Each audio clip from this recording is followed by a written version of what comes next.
What's up, my know-it-alls? Well, it's that time again. We're here to talk about the Book of Boba Fett, Chapter 4, The Gathering Storm.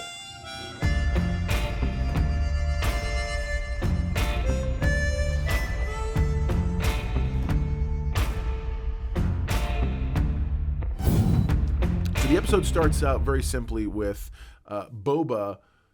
He's casing, if you will, Jabba's palace, former Jabba's palace. Now it's Bib Fortuna's palace.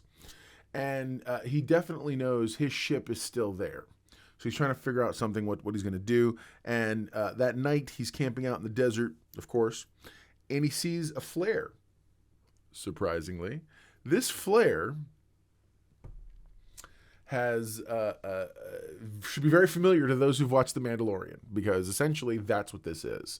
This is that scene in The Mandalorian where the Mandalorian was trying to help this other no-name upstart bounty hunter deal with the whole situation and scenario with Fennec Shand.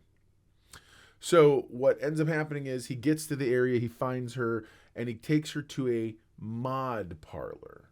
They go into town, and when they get to the mod parlor where these cyborgs are being made, and you see a bunch of the kids there who whatnot, and some colorful bikes and whatnot. So just give some of you guys some who are upset and being like, I don't understand these colorful bikes. They don't actually fit in with everything going on. Look, bro, get over it.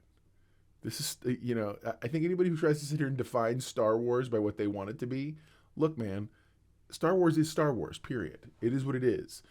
Don't act all holier than thou like George Lucas is the end-all be-all and nothing can ever go wrong, because I'm going to have to say the word that nobody wants to hear. Prequels. Okay? So don't give me that nonsense, because frankly, you got Obi-Wan Kenobi sitting there chilling out in a parlor that looks straight up out of a 1950s diner. So I'm not blinking and not batting an eye when I see colorful looking Vespas that frankly could have come out of 1950s Cuba. Now, all that being said, he goes into the place. He actually gives Fennec over to the guy who's there. It's cool because the way they designed the place, it looks very much like a tattoo parlor, and so that's pretty awesome. And so I get that same kind of vibe. And so the dude fixes her up and whatnot, and it's funny. Boba Fett's like, "Aren't you going to cover up the skin?" And dude's like, "What? Cover up all that beautiful metal?" I'm like, "Okay, finally, you guys are weird." Anywho, Fennec wakes up in the desert. She's got the new changes, obviously. And Boba Fett drops it on her. He's like, look, I helped you out. And she's like, what do you want? He goes, I just need help getting my ship back. So they go back to the palace, Bib Fortuna's palace, formerly Jabba's palace. And they investigate, they see, and they come up with a plan. So they're going to sneak in, and they have to go through the kitchen. And there's some droids that are there making dinner and stuff. And one of them comes out, and he's like, he's got all these blades. It's very reminiscent of a poor man's General Grievous. Anyways, they manage to get the ship. There's a lot of fighting back and forth. Ultimately, they get the ship and they get away. And so the first thing that they do when they get out or when they have the ship, is Boba Fett goes hunting. And I say hunting because he hunts after that biker gang, the one that decimated his tribe. And he is not nice about it. He just lays waste to their whole situation. And then the second thing he does is he goes out looking for his armor. So it means he's got to go back to the Sarlacc pit. And that's totally cool. When they get to the Sarlacc pit, the thing tries to grab them. Fennec manages to release one of the depth charges that they have, the little sound ones, from the prequel series and whatnot. The ones that like, and just sends a big thing. Anyway, come to find out his armor's not there. So he realizes more and more, in order to do this thing, we're going to need some help. And so Fennec's asking him all these questions. Hey, what are you into? What are you up? What are you about? He was actually going to let her go back in when they first got the ship, and she was like, "No, I'll go on for the ride and see what's up." So that's when they decide to, at the very end of that, stay together. That's what transitions us back to the present, where he comes out, and we find out he is fully healed finally. So all his time in the back to tank's fully done. He's fully healed, and so he decides, well, we're going to need some muscle.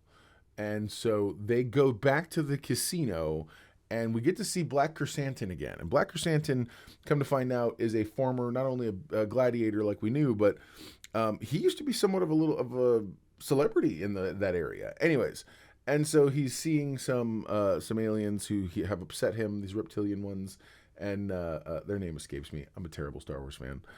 And so he eventually gets into a fight. Of course, the classic, he's got to rip off one of the guy's arms. And as they're going out, as he's leaving, Boba's like, hey, so you want a job? And so then we finally, we get that scene we'd heard about, or we saw in the original trailers, which is Boba calls a family meeting.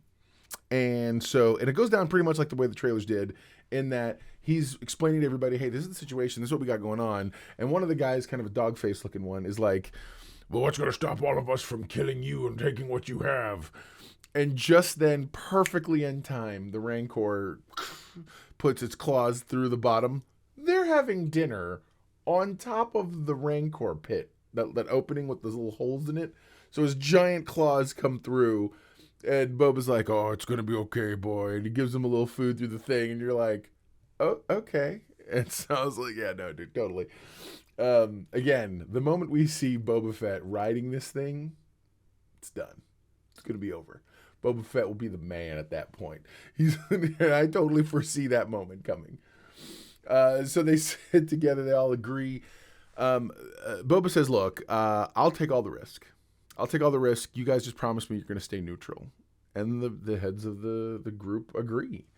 And so that's where the episode ends. And they're as the other guys are leaving, they're standing on the balcony, and they're like, what else? What are we going to do? It's like, we have to prepare for war. We're going to need more help. And just then, a very familiar song note hits, and I get the feeling next episode we're going to get the Mandalorian. I firmly believe that Din Djarin's going to make an appearance. He's going to help out Boba Fett sort of secure and deal with some of this stuff. Because if we don't, come on, it's a missed opportunity. Have the man in the thing. So, of course, in the end credits with these really beautiful storyboard shots that are just absolutely gorgeous of the whole thing. And yeah, check our social media, because I'm going to go ahead and be posting some of those throughout the day. So yeah, it's not a bad episode. I'm going to give this episode an 8 out of 10. I liked the episode. Nothing groundbreaking happens, but at the same time, it's consistent. It's consistent storytelling, if weak storytelling. I say weak storytelling because we keep getting this, we have to prepare for war, we have to prepare for battle, we got to get ready. And I'm like, bro, it's episode 5 coming up. Like, how much more ready do you need? And at the end of the day, if the fight's going to be the end result of the thing, I'm okay. Whatever. I'm fine with it. I'm here for this. I really am. So again, 8 out of 10 on the Know-It-All Index. And yeah, man, I'm excited for what they're doing. I really am. Their world building is not bad.